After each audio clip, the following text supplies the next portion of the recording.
मुझे तुम पर गर्व है पुत्र हनुमान।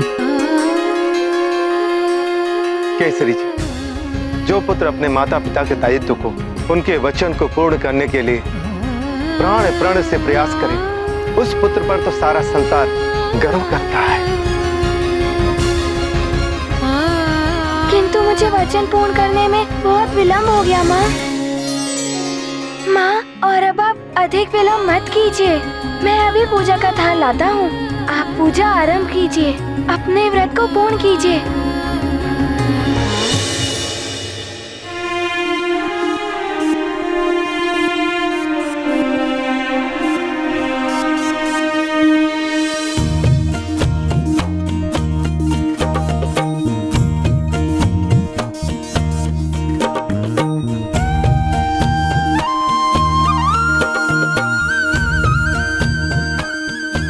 चंद्र पूजन आरंभ करो पुत्री अंजना।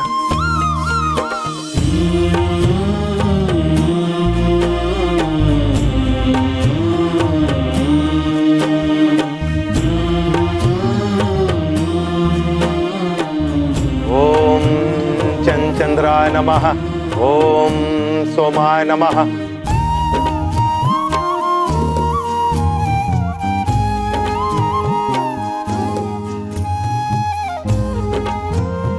ओम सुधाकराय नमः, ओम शशधराय नमः, ओम चंगनिशीनाथाय नमः।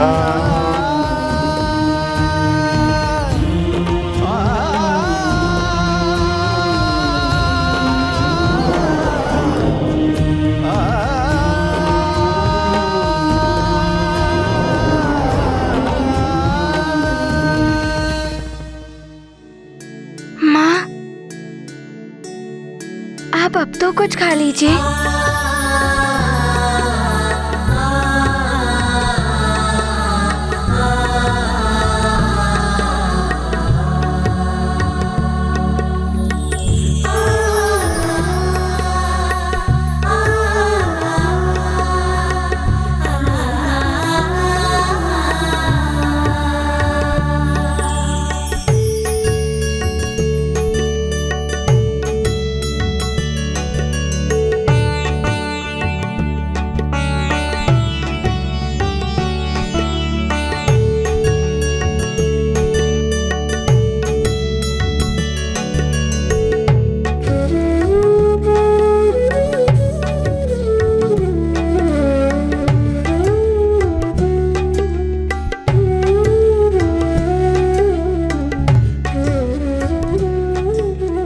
हनुमान, तुम्हारे हाथ से भोजन करके तुम्हारी माँ के देह में अनुपम शक्ति आ गई है।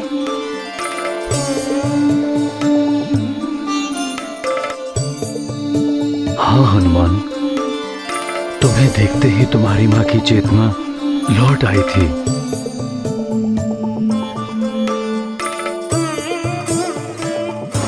हनुमान, ये तो बताओ कि शनिदेव इतने अधिक क्रोधित थे चंद्रदेव के साथ, तो उन्होंने चंद्रदेव को क्षमा कैसे कर दिया? माँ, मैं आपको एक एक बात बताऊंगा, किंतु पहले आप ये बताइए, आप और क्या सेवन करना चाहेंगी? पुत्र हनुमान, मेरी भूख, प्यास, सुख, आनंद सब तुमसे ही है पुत्र। तुम नेत्रों के समक्ष हो तो मेरा मन यूं ही तृप्त हो जाता है।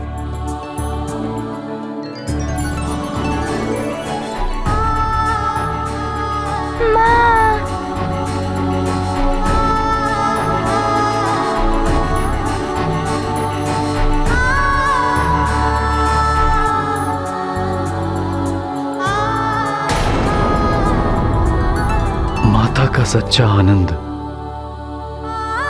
पुत्र के स्पर्श और दर्शन में है। पुत्र का सुख माता के आंचल में। माता और संतान के इस प्रगाढ़ संबंध में ही ईश्वर के दर्शन होते हैं।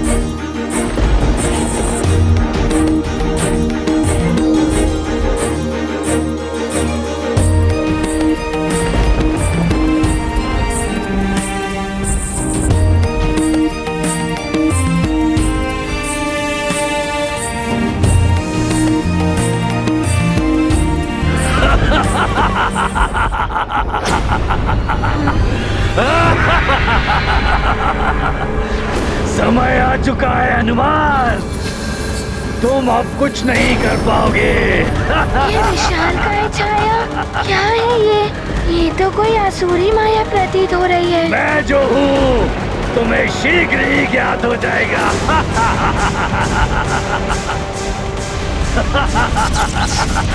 ऐसा ही हश्र होगा अब तुम्हारे परिजनों के साथ। इसने तो वृक्ष को भी भस्म कर दिया। किस किस को रक्षित करोगे?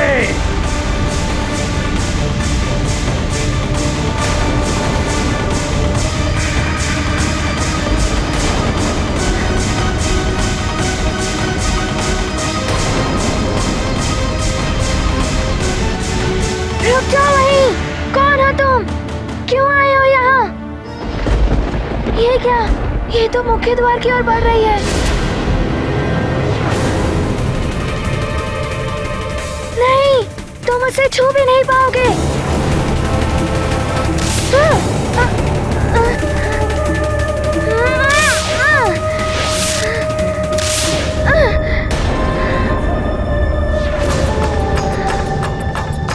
ये क्या? इस मायावी शक्ति ने मुझे स्तंभित कर दिया है। मैं अपने स्थान से हिल भी नहीं पा रहा हूँ।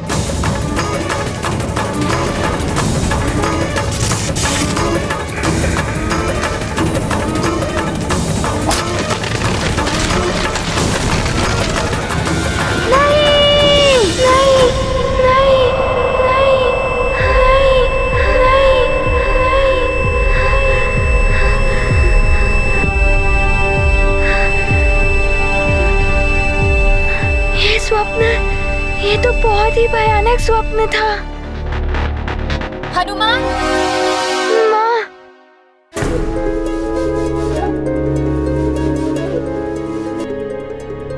मैं स्तंभित हो गया था स्वप्न में। मेरे सामने ही नहीं।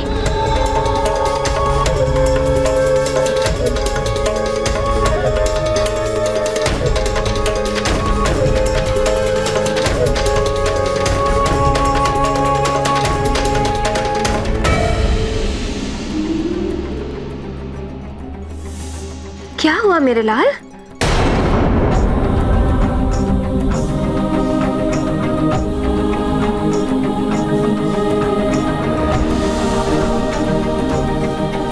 कोई दुस्वप्न देखा था क्या? इसलिए इतने विचलित हो?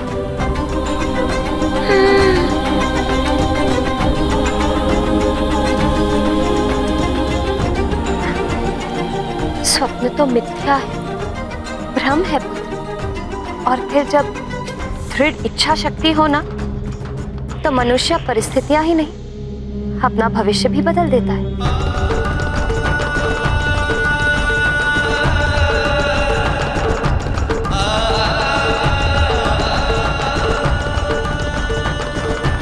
हनुमान, क्या हुआ? मुझे हनुमान का स्वर सुनाई दिया।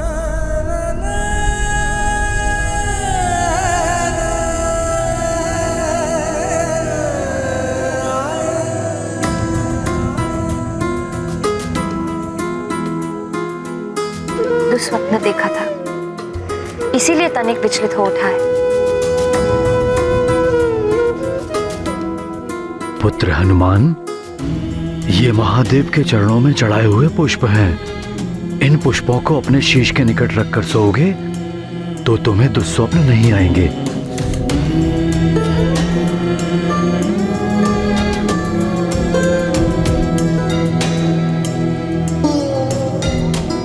ये तो अभी भी विचलित दिखाई दे रहा है। एक काम करते हैं, तुम मेरे अंक में सिर रखकर सो जाओ, फिर तुम्हें सुख की निद्रा भी आ जाएगी और बुरे स्वप्न भी नहीं आएंगे। नहीं, पुत्र हनुमान के साथ मैं सोऊंगा। मेरे भय से तुम्हें दुस्वप्न कभी नहीं आएंगे। संतान के लिए माँ के आंचल से बड़ा कोई अन्य सुख या सुरक्षा नहीं होती स्वामी। मैं सोऊंगी हनुमान के साथ। नहीं नहीं, पिता का संबल ही पुत्र की सुरक्षा होती है। मैं सोऊंगा पुत्र हनुमान के साथ। मैंने कहा ना, मैं रहूंगी हनुमान के पास। नहीं नहीं नहीं नहीं, केसरी के साथ ही सोएंगे केसरी पुत्र। मैंने जो कहा वही होगा। अच्छा, मैंने जो कहा वही होगा। मैं सोऊंगी हनुमान के साथ। माँ और पिताश्री दोनों आमने सामने, देखें क्या होता है। चाहे कोई कुछ भी कहे, अंजनी पुत्र अंजना माता के साथ ही सोएगा।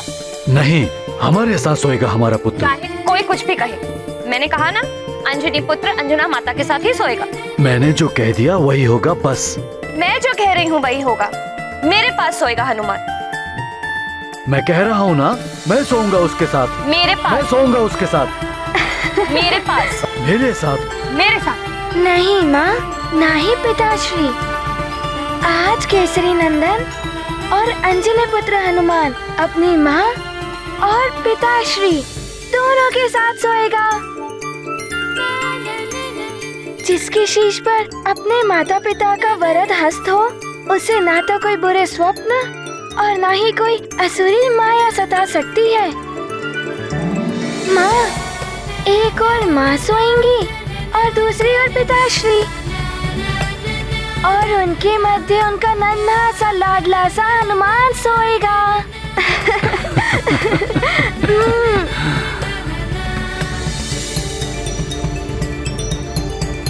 पुत्र हनुमान,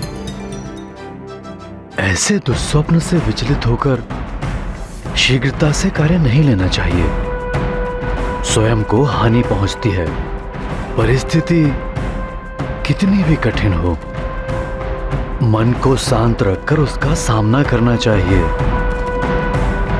अच्छा पिताश्री, बहुत दिन हो गए आपकी गदा का सामना नहीं किया।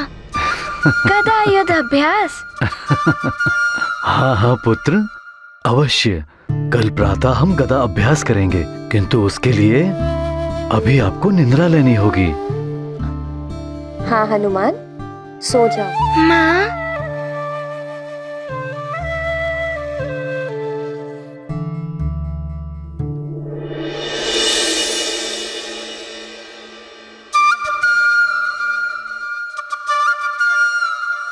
माता पिता हो साथ में तो संतान को भय कैसा।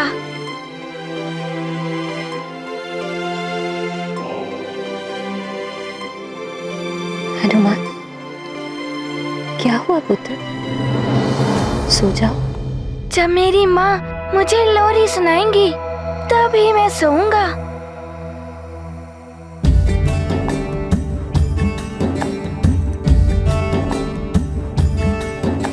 सो जा केसरी नंदन, मेरे आनंद घन, मेरे आमोद वन।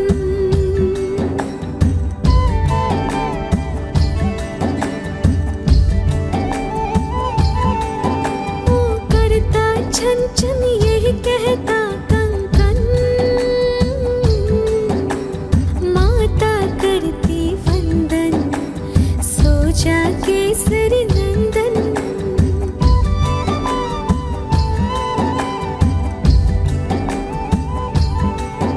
हो शैया बना अनंत सोते हैं नारायण, तू भी चल सो जा ओ केसरी नंदन, मेरे जीवन धन, सो जा केसरी नंदन।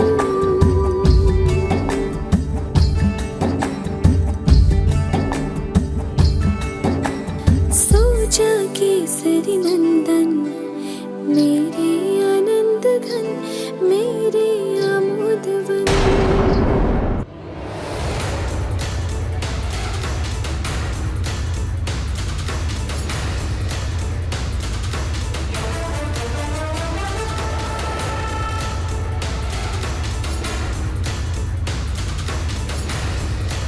लगता है मुझे उठने में विलम्ब हो गया।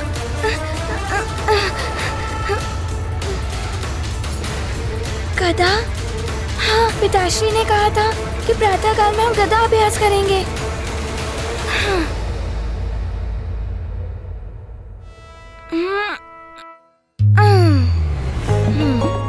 बहुत आनंद आएगा।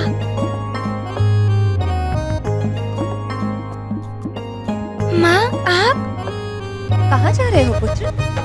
मुंह हाथ धो लो, पहले कुछ खा लो फिर जाना। नहीं माँ, पहले मैं पिताश्री के साथ गदा अभ्यास करूँगा, फिर कुछ करूँगा। मुंह हाथ तो धो लो। नहीं माँ, बाद में धो लूँगा।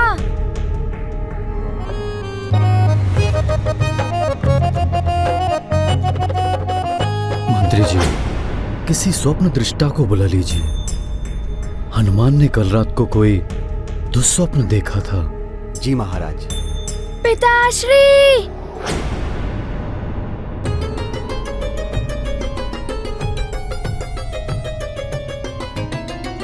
पिताश्री!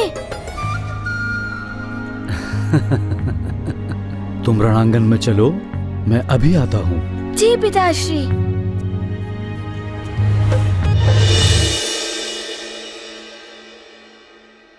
पिताश्री अभी तक नहीं आए। प्रणाम युवराज, आज आप रणांगण में? आज युद्ध अभ्यास में बहुत आनंद आने वाला है। और आपको ज्ञात है, आज मैं पिताश्री से कोई नया रण कौशल सीखूंगा।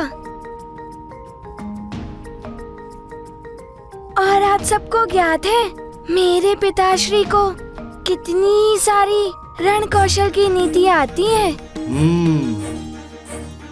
उन्हीं से तो मैंने सीखकर उन सारे असुरों को परास्त किया था।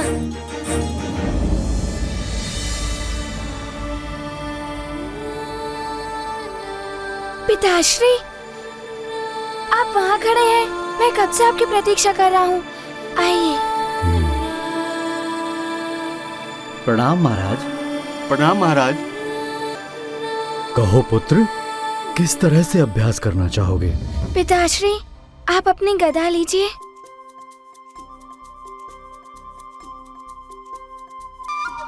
अच्छा पिताश्री, आज आप मेरी गदा लीजिए और अपनी गदा से अभ्यास करने दीजिए मुझे।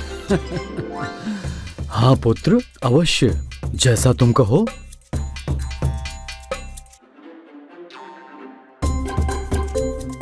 अब आनंद आएगा।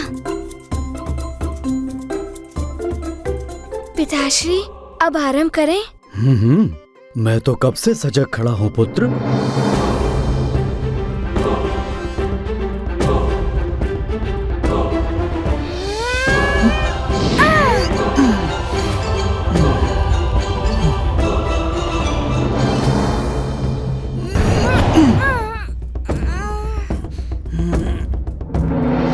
हनुमान, दम लगाओ।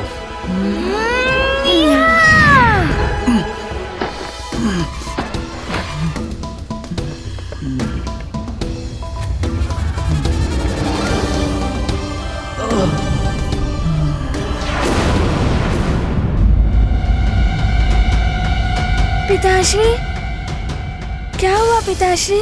क्या हुआ? कुछ भी नहीं हुआ पुत्र। तुम अपने अभ्यास पे ध्यान लगाओ। जी पिताश्री। और ये मेरा वार संभालो।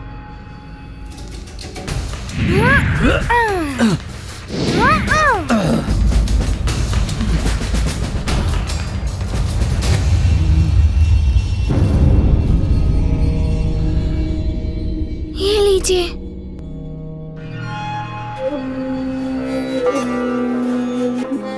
क्या हुआ दीजिए। हनुमान? कुछ भी नहीं हुआ पुत्र। नहीं, आप दीजिए ना।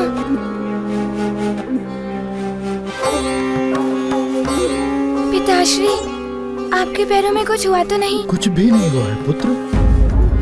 मेरी गदा लाओ। नहीं पिताश्री, आप चलिए वहाँ। हनुमान, मैंने कहा मुझे कुछ भी नहीं हुआ है। पिताश्री, मैं कह रहा हूँ, चलिए विराजिए वहाँ। हनुमान। पिताश्री, चलिए ना आप।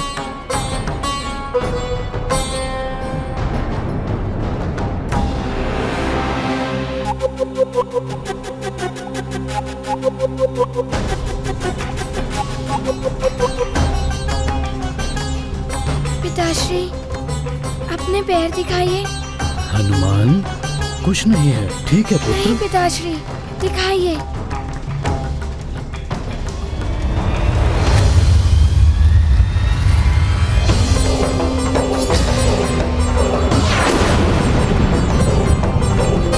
ये क्या पिताश्री?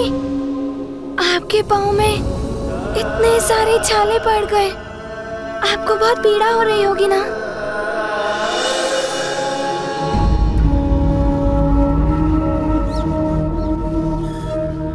हनुमान माँ का व्रत तो पूर्ण करवा ही चुका होगा।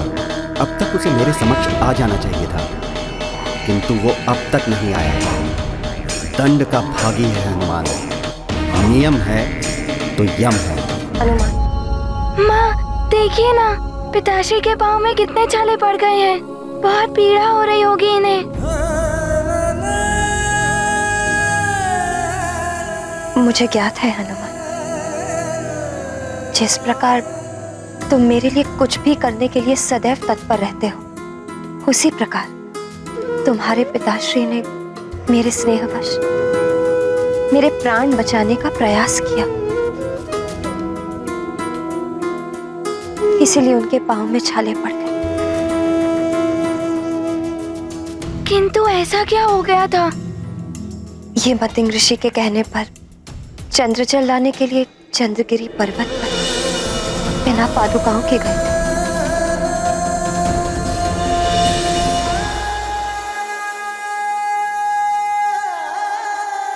पिताश्री, आपको तो बहुत पीड़ा हो रही होगी ना?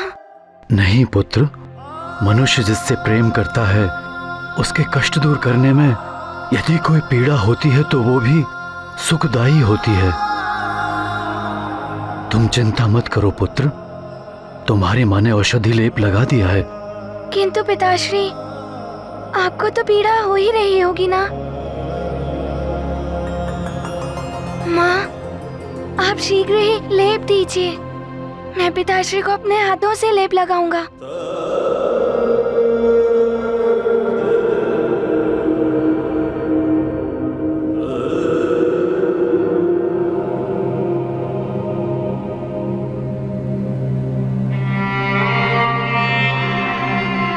पिताश्री, पाँव रखिए यहाँ। पिताश्री, मैं नहीं था ना, इसलिए आपको इतना कष्ट उठाना पड़ा। किंतु आपने बताया तक नहीं और आप मेरे लिए युद्ध अभ्यास करने लगे।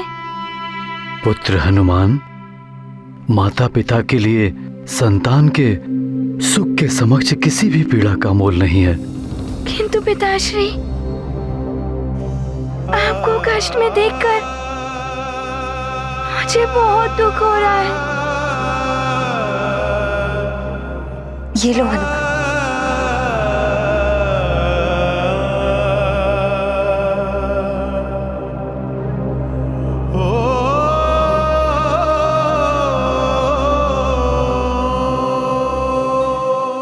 पिताश्री, मैं लेप लगाऊंगा तो आपकी सारी पीड़ाएं दूर हो जाएंगी।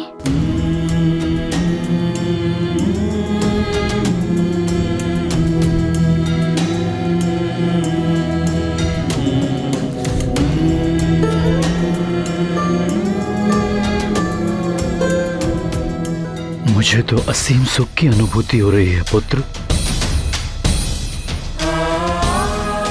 माता पिता को सबसे बड़ा सुख तभी प्राप्त होता है जब उसकी संतान उसकी सेवा करती है।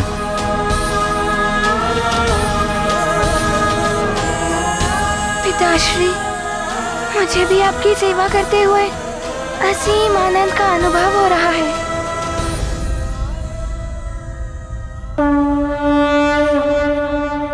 ये गाथा महाबली हनुमत की, रुचिकर लीला राम भगत की। जय जय जय रघुनंदन राम, जय जय जय महाबली हनुमान। सच्चे सुत हैं मारुति धीर, मातु पिता सेवा व्रत वीर। जनक जननी सेवा अनमोल, जग में कौन लगाए मोल। आज्ञा पालन हनुमत धर्मा, सेवा कर्म सुपावन कर्मा। मारुति पुत्र बिरल जग माही, तुम समान सुत को नहीं चाहिए। गाथा महाबली हनुमत की, रुचिकर लीला राम भगत की। जय जय जय रघुनंदन राम, जय जय जय महाबली हनुमान। उस अबोध बालक को तो ज्ञात भी नहीं है कि जिन देवताओं और सृष्टि के लिए उसने बार बार कष्ट सहे, अपने प्राण संकट में डाले, वही देवता उसके विरुद्ध देव सभा का आयोजन कर रहे हैं।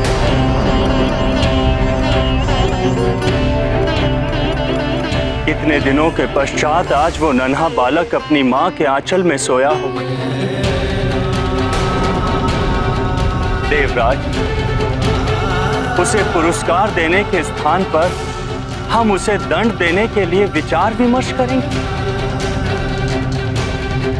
देव ऋषि, अब आप ही बताएं कि ये कहां का न्याय है? विवशता है नियमों की वायुदेव। काल के नियम बड़े ही कठोर हैं और नियम भंग करने वाला बालक हो या कोई देव, वो नियम अनुसार दंड का भागी तो होता ही है।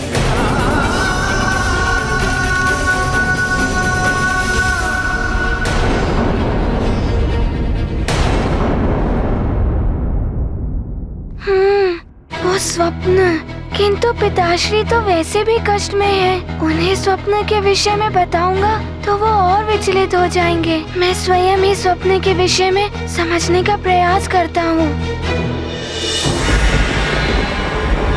यही है वो स्थान जहाँ से वो आसुरी छाया आगे बढ़ी थी।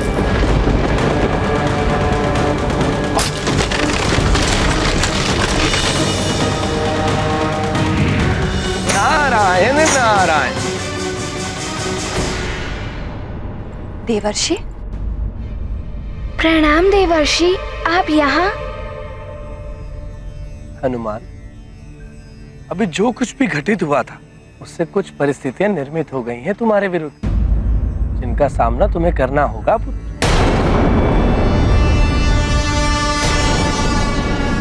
प्रणाम देवर्षि। आप किन परिस्थितियों के विषय में बात कर रहे हैं? हनुमान से कोई भूल हुई है क्या? देवी अंजना, अंधकार को दूर करने के लिए ज्योति स्वयं को जलाती है। इसे ज्योति की भूल कहेंगे क्या? ऐसी ही कुछ भूल हुई है हनुमान से, किंतु इसे भूल समझने वाले देवताओं ने हनुमान को दंड देने के लिए देव सभा बुलाई है।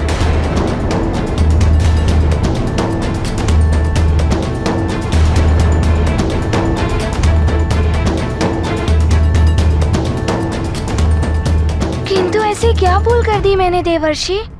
हनुमान पुत्र, तुमने सृष्टि की रक्षा करने के लिए काल चक्र को विपरीत दिशा में घुमाया था।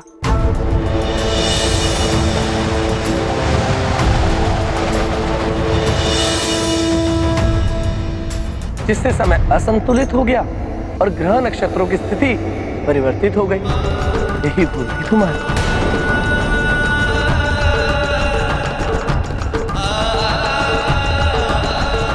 हाँ देवर्षि, कालदेव भी मुझसे इसी बारे में कुछ इंगित कर रहे थे, किंतु कोई बात नहीं, मैं अपनी भूल को सुधारने का प्रयास करूंगा। इस विषय पर विचार विमर्श करने के लिए कालदेव ने देव सभा बुलाई है। उनका मानना ये है कि तुमने उनके कार्यों में हस्तक्षेप किया है। पुत्र हनुमान, भूल चाहे अज्ञानवश ही हुई हो, किंतु उसे सुधारने का प्रयास तो करना ही चाहिए। और साथ ही क्षमा प्रार्थना करने से दोष का मार्जन भी हो जाता है। इसीलिए तुम्हें कालदेव से क्षमा अवश्य मांगनी चाहिए। ठीक है माँ, मैं ऐसा ही करूँगा और प्रयास करूँगा कि ग्रहों की स्थिति भी ठीक कर पाऊँ। हनुमान, ये जान लो पुत्र कि देवता जब रुष्ट हो जाते हैं तो अनिष्ट की संभावनाएं बढ़ जाती हैं। इसलिए उचित होगा कि तुम अविलंब जाकर स्वयं ही देव सभा में उपस्थित हो जाओ। आरोपी के स्वयं उपस्थित हो जाने से भी दंड प्रक्रिया में उदारता से निर्णय लिया जाता है। किंतु वहाँ कोई... माँ, आप चिंता मत कीजिए, मैं शीघ्र ही लौट आऊंगा। आप केवल मुझे आज्ञा और आशीर्वाद दीजिए। मेरा आशीर्वाद तो सदैव तुम्हारे साथ है पुत्र।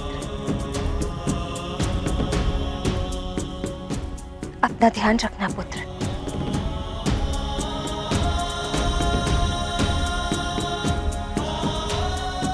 प्रणाम देवर्षि। नारायण नारायण।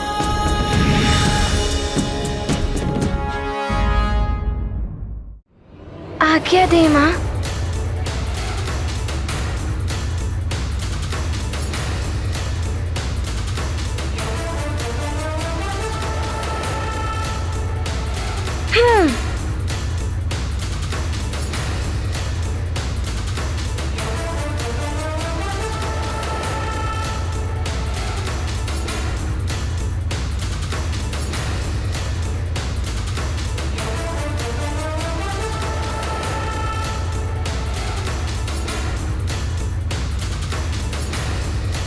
ग्रह नक्षत्र तो यही है, किंतु मुझे तो ज्ञात ही नहीं है कि इनकी पूर्व की स्थिति कैसी थी।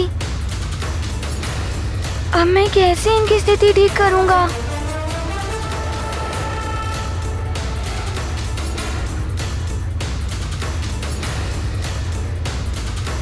ये लो जल से भरा पात्र। इस जल से भरे पात्र को लेकर तुम्हें संपूर्ण सृष्टि की परिक्रमा करनी है, और ये स्मरण रहे कि परिक्रमा लगाते हुए तुम्हें मार्ग में जितने भी उल्का पिंड मिले, तुम्हें उनकी गणना करनी है।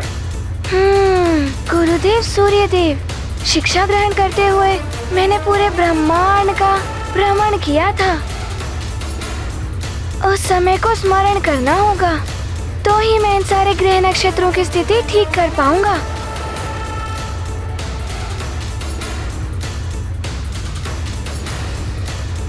अब मुझे ग्रहों का ज्ञान दीजिए। तो ये है ग्रह नक्षत्र की स्थिति, किंतु आज की स्थिति?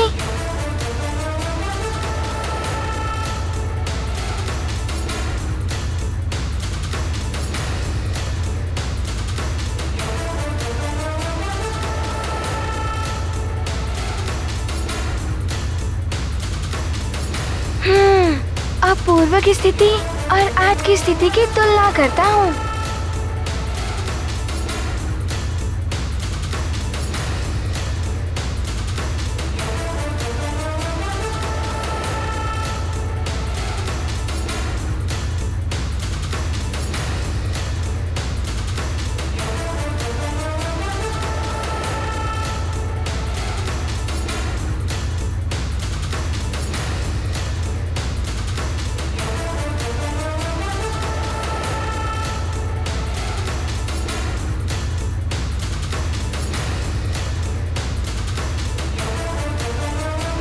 अब ग्रह नक्षत्रों की स्थिति पूर्ववत हो जाएगी।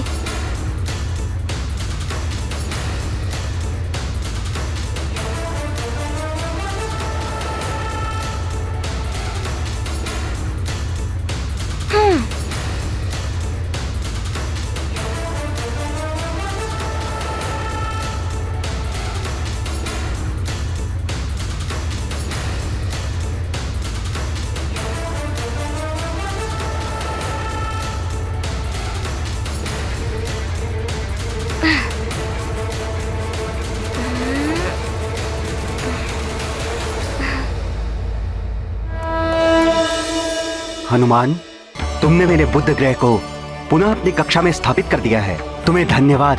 क्षमा करें बुद्धदेव। तुमने मेरे ग्रह की स्थिति को ठीक किया है हनुमान। तुम तो आशीर्वाद के पात्र हो, क्षमा क्यों मांग रहे हो? बुद्धदेव, मेरे कारण आपके ग्रह नक्षत्र की स्थिति परिवर्तित हो गई थी, इसीलिए क्षमा प्रार्थना कर रहा हूँ। ये गाथा महाबली हनुमत की, रुचिकर लीला राम भगत की। जय जय जय रघुनंदन राम, जय जय जय महाबली हनुमान। जय बजरंग ज्ञान के सागर, तब विवेक से सृष्टि उजागर। अर्चित ज्ञान सकल अपनाते, सृष्टि को मंगलमय बनाते। अपनी भूल सुधार करे जो, सच्चा पीर कहे जग उसको। महाविनम्र महाबलशाली, मारुति महिमा जग से प्रणाम बृहस्पति देव। गाथा महाबली हनुमत की रुचिकर लीला राम भगत की जय जय जय रघुनंदन राम जय जय जय महाबली हनुमान जय जय जय रघुनंदन राम जय जय जय महाबली हनुमान। भूल तो सबसे होती है, किंतु महान वो होता है जो अपनी भूल को स्वीकार करता है,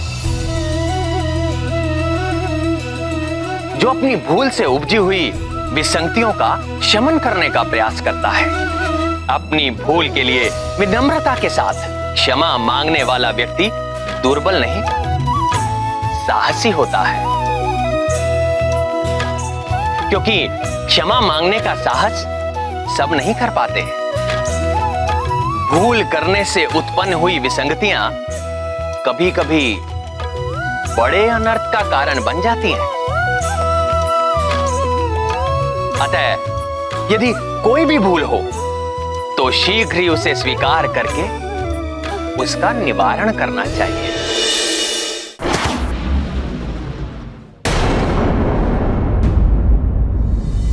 प्रणाम कालदूतों, मैं केसरी नंदन अंजनी पुत्र हनुमान हूँ। पृथ्वी लोक के सुमेरु से आया हूँ। मुझे कालदेव से भेंट करनी है।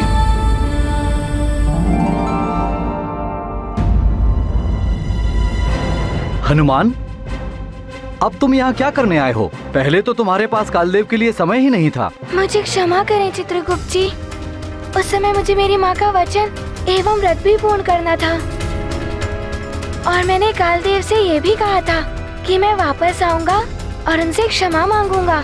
किंतु वो यहाँ नहीं है।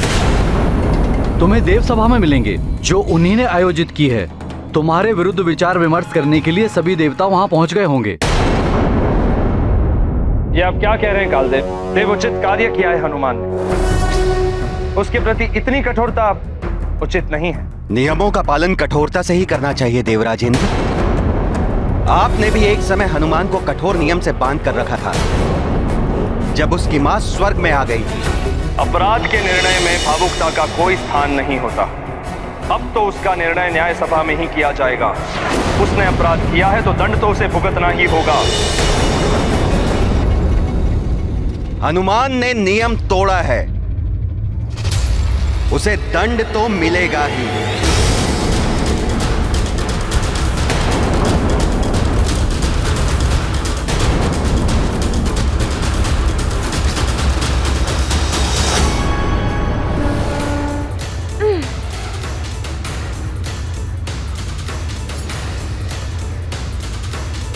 प्रणाम देवगणों। कल्याण वस्तु। प्रणाम कालदेव। हनुमान, तुम्हारा स्वागत है सभा में। क्षमा करें देवराजेंद्र, हनुमान इस समय अतिथि नहीं आरोपी है। आप उसका स्वागत कैसे कर सकते हैं?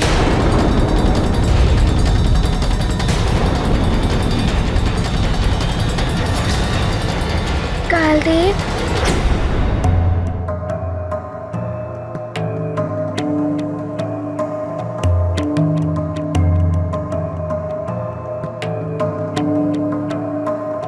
कालदेव, आपका रुष्ट होना तो स्वाभाविक ही है। मैं आपसे क्षमा मांगने ही आया था। मुझे क्षमा कर दीजिए।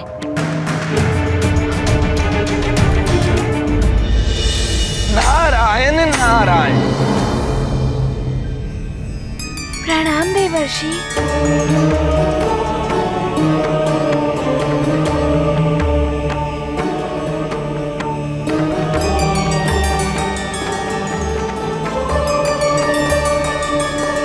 कालदेव, मैं स्वीकार करता हूँ कि मैं अपराधी हूँ, किंतु मैंने सृष्टि की रक्षा के लिए ये सब किया। मुझे ज्ञात है कि तुमने सृष्टि को बचाने के लिए अज्ञानवश ये सब किया है। कालदेव, भले ही अज्ञानवश हनुमान से सृष्टि के नियम भंग हुए हैं, किंतु हनुमान का कार्य परोपकार की श्रेणी में आता है और परोपकार के लिए पुरस्कार दिया जाता है, दंड नहीं।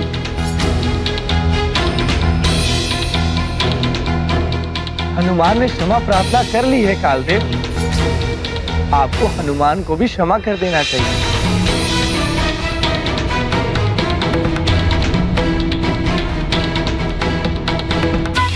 आप मुझे क्षमा कर देंगे ना कालदेव? हनुमान, सृष्टि को बचाने की प्रक्रिया में सृष्टि का नियम भंग हुआ है, और यदि नियम भंग करने वाले को यूं ही क्षमा मिलती रही तो अराजकता फैल जाएगी। नियम का पालन कोई नहीं करेगा। पुत्र कालदेव, सृष्टि की रक्षा करने में आप भी असमर्थ रहे थे। हनुमान ने जो भी किया है वो परिस्थिति के अनुसार उचित था। नहीं पिताश्री, वो उचित नहीं था। हनुमान ने काल के कार्य में हस्तक्षेप किया था। काल चक्र विपरीत दिशा में घूम रहा था। ग्रह नक्षत्र की स्थिति परिवर्तित हो गई थी।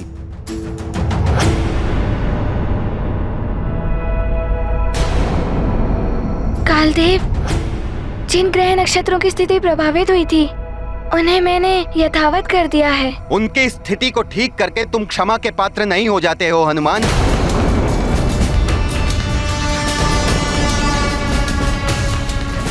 किंतु कालदेव, हनुमान ने अमृत की रक्षा करके हम सभी देवताओं पर बहुत बड़ा उपकार किया है। देवराज, मैं कालदेव की बात का समर्थन करता हूं। जो नियम तोड़ेगा वो दंड का पात्र तो होगा ही, और यदि नियम का पालन नहीं करना है तो नियम बनाने की आवश्यकता क्या है?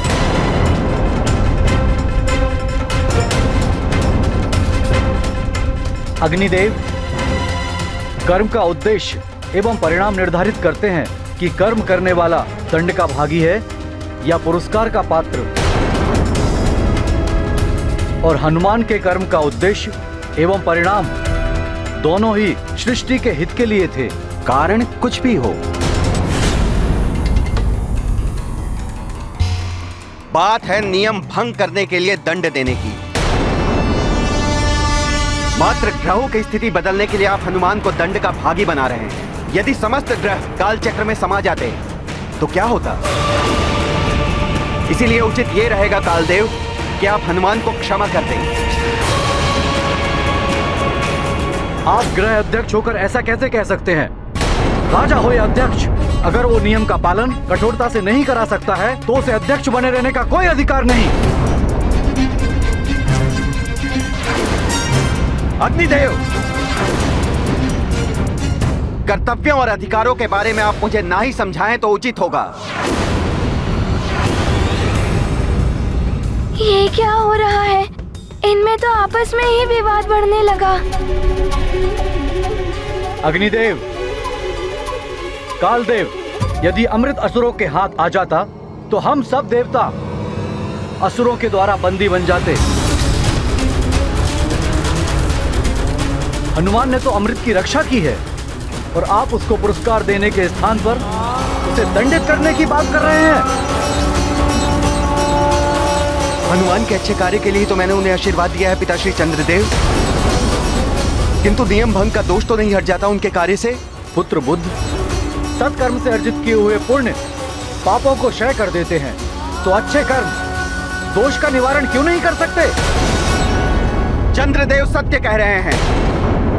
हनुमान दंड का पात्र नहीं है।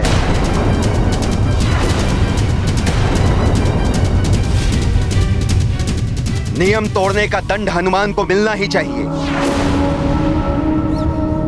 मैं हनुमान को दंड देकर ही रहूंगा।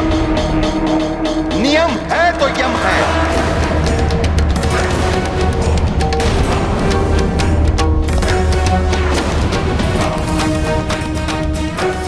मेरी एक छोटी सी भूल इतने बड़े विवाद का रूप ले लेगी, ऐसी तो मैंने कल्पना भी नहीं की थी। कहीं इनमें देव संग्राम न छिड़ जाए। हनुमान को कोई दंड नहीं देगा। यदि उसे दंड देने की कोई चेष्टा भी करेगा तो उसे मेरे साथ युद्ध करना होगा। पिताश्री, हनुमान को नियम तोड़ने का दंड मैं अवश्य दूंगा। सृष्टि का नियम ही है ये, जैसी करनी वैसी भरनी।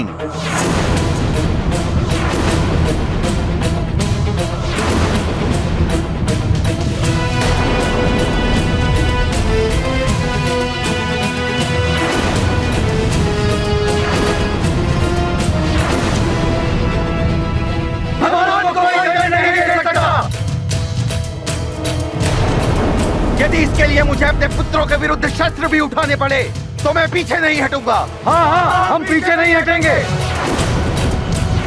मेरे कारण देवताओं में युद्ध छिड़ जाए ये उचित नहीं है। मैं ऐसा नहीं होने दूंगा। हनुमान को नियम तोड़ने का दंड अवश्य मिलेगा। यदि उसे दंडित होने से बचाने के लिए मुझे आपके विरुद्ध भी शस्त्र उठाने पड़े तो मैं शस्त्र उठाऊंगा पिताश्री। हम शस्त्र उठाएंगे। हम पीछे नहीं हटेंगे।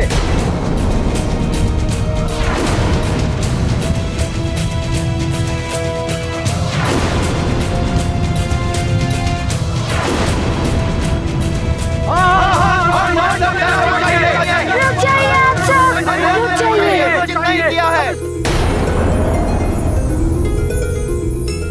देवताओं, मैं तो पृथ्वी लोक का एक वासी हूँ, छोटा सा बालक हूँ। मेरे कारण आप सब आपस में युद्ध मत कीजिए।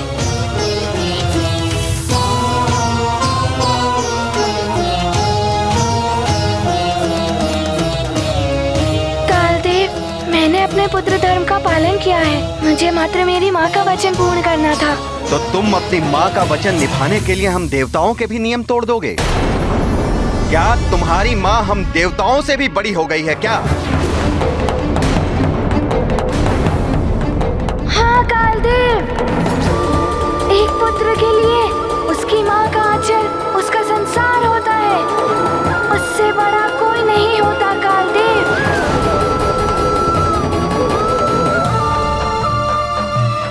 कालदेव, मेरी जननी देवी है मेरी माँ। मेरी सृष्टि करता है मेरी माँ। वो नहीं होती तो मेरा जन्म भी नहीं होता। मेरी माँ से बड़ा कोई देवता नहीं, कोई देवता नहीं, कोई देवता नहीं। सत्य है हनुमान, माँ ही तो सृष्टि करता होती है। माँ ना हो तो जगत ना हो। पुत्र हो तो हनुमान जैसा, जो माँ की महानता को समझता है।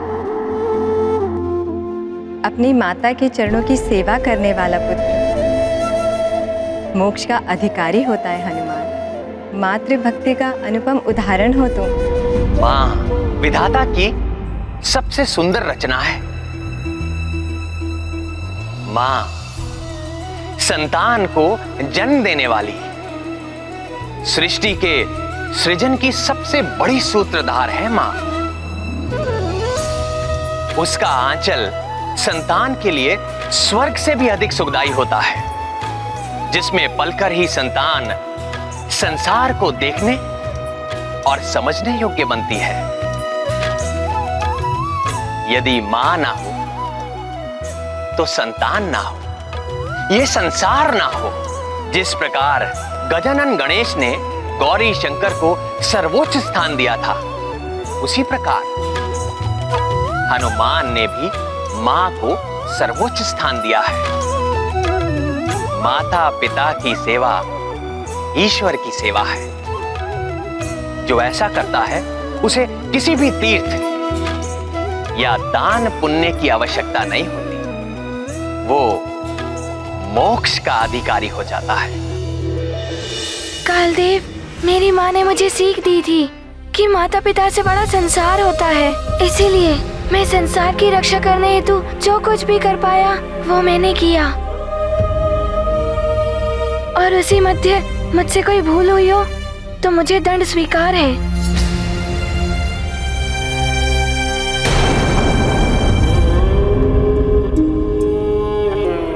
सूर्यदेव, आप सब देवताओं ने मेरा पक्ष रखा, उसके लिए मैं आप सबका आभारी हूँ।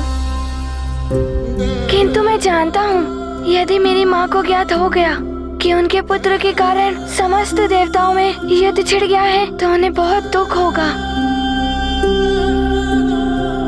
और उनके दुख से बड़ा दंड मेरे लिए और कुछ नहीं होगा।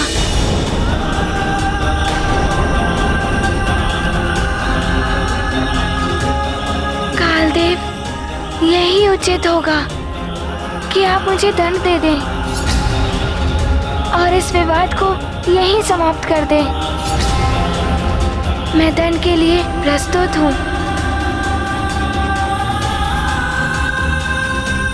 हाँ हनुमान, काल सभी का भविष्य गुप्त रखता है। समय से पहले किसी को भी ज्ञात नहीं होता कि काल कब, कहां, कैसे, क्या कर सकता है। तुम्हारा दंड भी तुम्हें तभी ज्ञात होगा जब तुम्हारा दंड पूर्ण होगा। अब जाओ और अपने दंड पूर्ण होने की प्रतीक्षा करो। जैसी आपकी इच्छा कालदेव, मुझे आज्ञा दें। मेरी माँ व्याकुलता से मेरी प्रतीक्षा कर रही होंगी। प्रणाम कालदेव। प्रणाम देवगणों।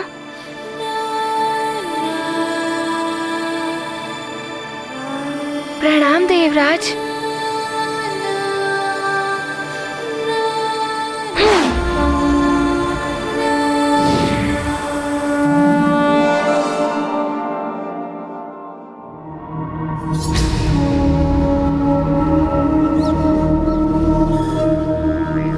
मुझे भी आज्ञा दीजिए। प्रणाम।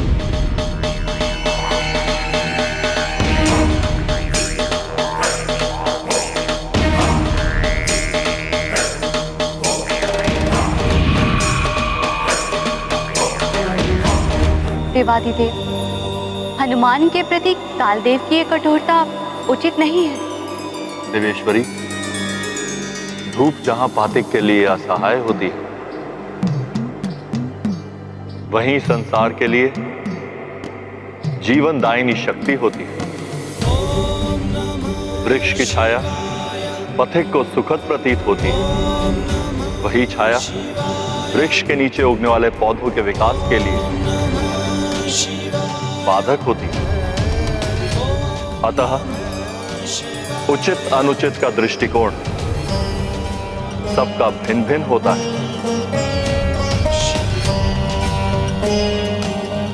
वायुदेव के हृदय में हनुमान के प्रति पितृभाव, सूर्यदेव, चंद्रदेव हनुमान के कार्य को जगत कल्याण से जोड़कर देख रहे हैं, तो दूसरी ओर शनिदेव, कालदेव नियमों के पालन को प्रमुखता देते हैं। तो कुछ ऐसे भी हैं जो उचित अनुचित का निर्णय अपने अहंकार से करते हैं और अपने निर्णय को ही सर्वोपरि समझते हैं।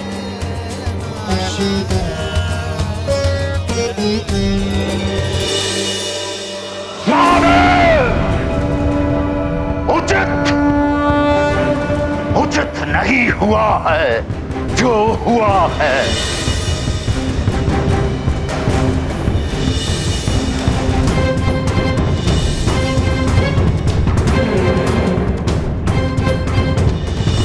तुमने जो पिया है वो अमृत नहीं, चंद्रलोक का जल है, साधारण चंद्र जल। हरी स्वभाव है। संसार के समस्त असुरों के सामने अपमान किया गया। आपके परम ज्ञानी रावण का अपमान किया गया। और क्यों हुआ यह अपमान? इस अपमान का कारण है वो जिसे आपने अपने शीश पर बैठा रखा है। कपटी चंद्रदेव ने छला है मुझे।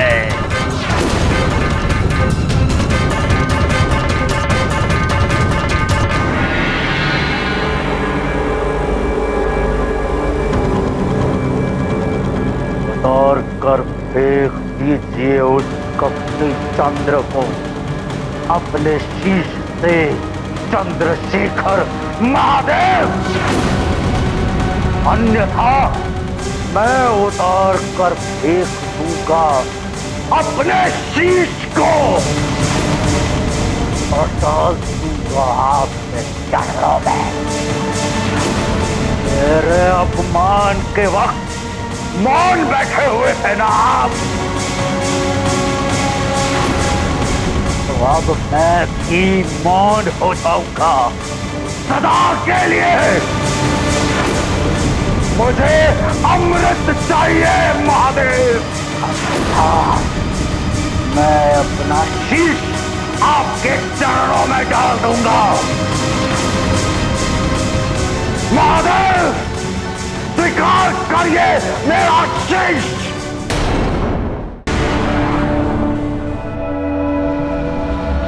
समय से पहले किसी को भी ज्ञात नहीं होता कि काल कब कहां कैसे क्या कर सकता है। तुम्हारा दंड भी तुम्हें तभी ज्ञात होगा जब तुम्हारा दंड पूर्ण होगा। अब जाओ और अपने दंड पूर्ण होने की प्रतीक्षा करो। अच्छा होता कालदेव दंड के विषय में बता देते, ना जाने क्या दंड देंगे, वो किस रूप में देंगे। भवन के द्वार पर कोई है, कुछ देखा सा प्रतीत हो रहा है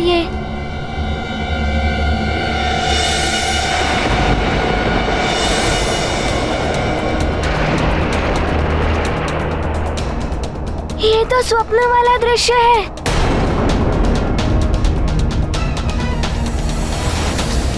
सैनिक, ये कार्य अति आवश्यक है, शीघ्र हो जाना चाहिए। कहीं ये पिताश्री तो नहीं?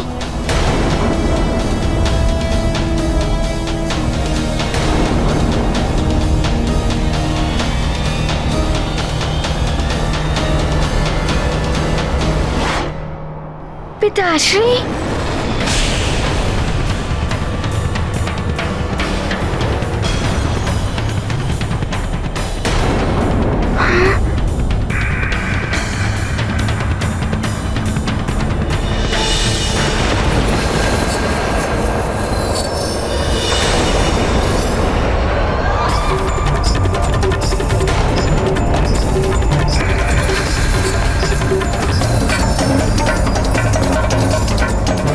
छाया स्वप्न में जो देखा था वो तो सत्य हो रहा है।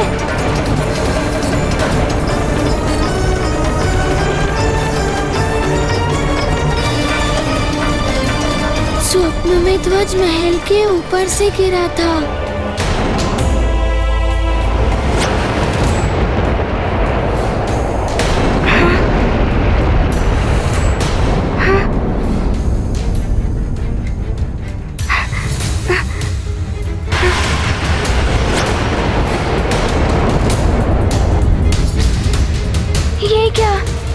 ध्वज कहीं मेरे पिताश्री के ऊपर गिर गया तो?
काल सभी का भविष्य गुप्त रखता है।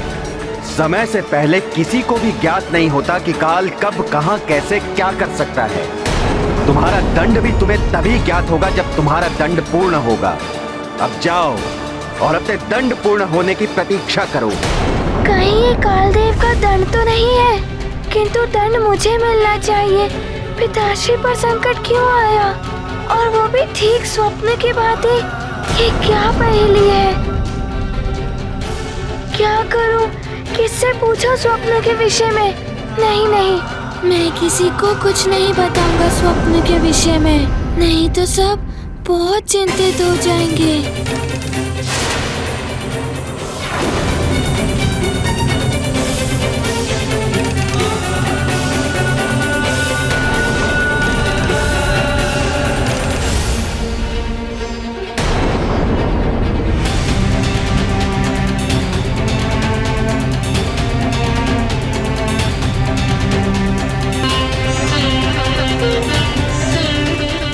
पुत्र?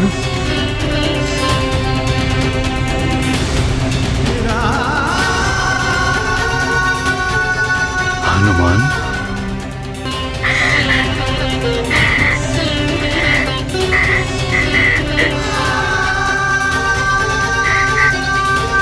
ये क्या? मेरा पुत्र हनुमान रो रहा है। कितने असुरों को परास्त करने वाला हनुमान, सारी सृष्टि के संकट हरने वाला हनुमान रो रहा है। पिताश्री, अपनों की पीड़ा अपनी पीड़ा से भी अधिक दुख देती है। यदि कुछ क्षण और विलंब हो गया होता तो।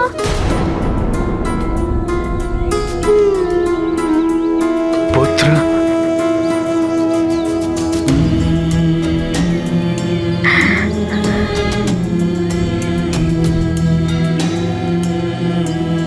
जिसका तुम्हारे जैसा पुत्र हो उसे कुछ नहीं हो सकता पुत्र हनुमान।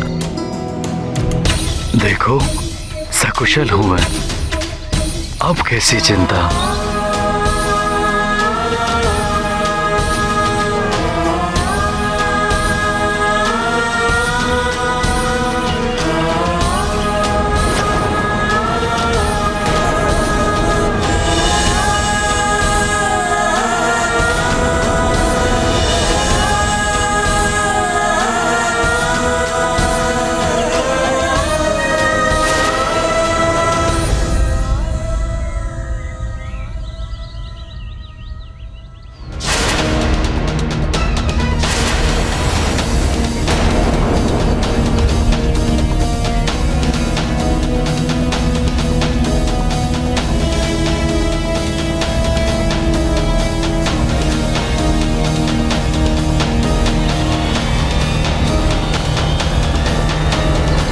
क्या हुआ स्वामी? ये ध्वज, वो भी उल्टा, ये तो बहुत बड़ा अपशकुन है। मात्र गिरा ही तो है, इसमें अपशकुन कैसा? इस प्रकार की घटनाएं संकेत होती है भविष्य में होने वाले अच्छे बुरे समय का। इस राजकीय ध्वज का इस प्रकार उल्टा गिरना, वो भी राजा के ऊपर, ये तो अशुभ संकेत है भविष्य में होने वाली अनहोनी का। अंजना, तुम छोटी छोटी बातों पे भयभीत हो जाती हो। यह तो मात्र एक संयोग था। मैं घायल हो जाता यदि हनुमान समय रहते नहीं आता तो।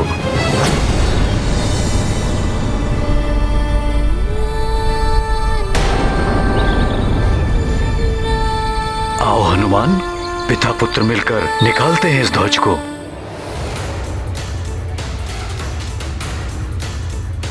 माँ, आप चिंता मत कीजिए। आपका संकट मोचन हनुमान इस अपशगुन को अब शगुन में बदल देगा। आप अपने अश्रु पोंछिए।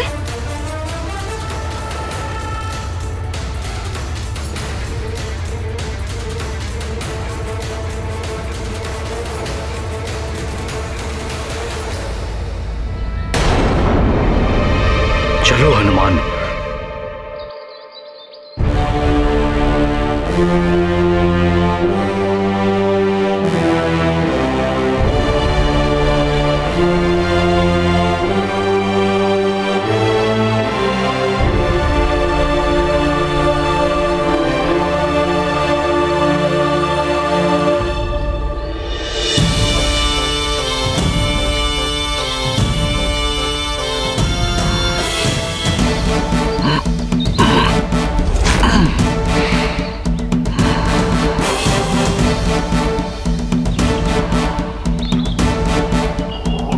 ये लो ध्वजा।